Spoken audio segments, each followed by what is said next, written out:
নবীজি বলেছেন একটা ঘাটে, একটা পানির ঘাটে বাঘ এবং হরিণ একসাথে পানি খাবে, কেউ কাউকে কোনো ক্ষতি করবে না। পৃথিবীতে জুলুম বলে কিছু থাকবে না, ইনসাফ ন্যায় কায়েম হয়ে যাবে।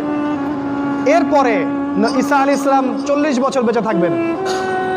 40 বছরের মধ্যে তিনি বিয়ে করবেন, সন্তান হবে, তার মৃত্যু হবে, তাকে দাফন করা হবে আমাদের নবীর কবরের পাশে।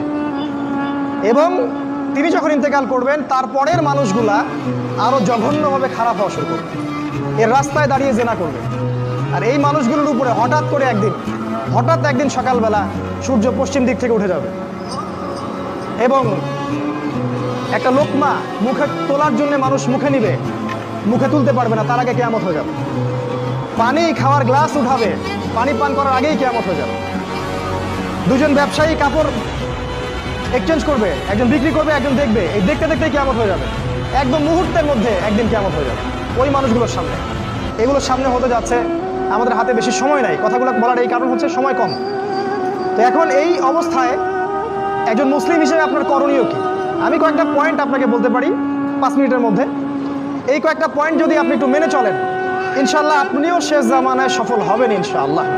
যদিও বা এই জামানায় সফল হওয়া খুব কঠিন, খুবই কঠিন। নবীজি বলেছেন ঈমান ধরে রাখা এত কঠিন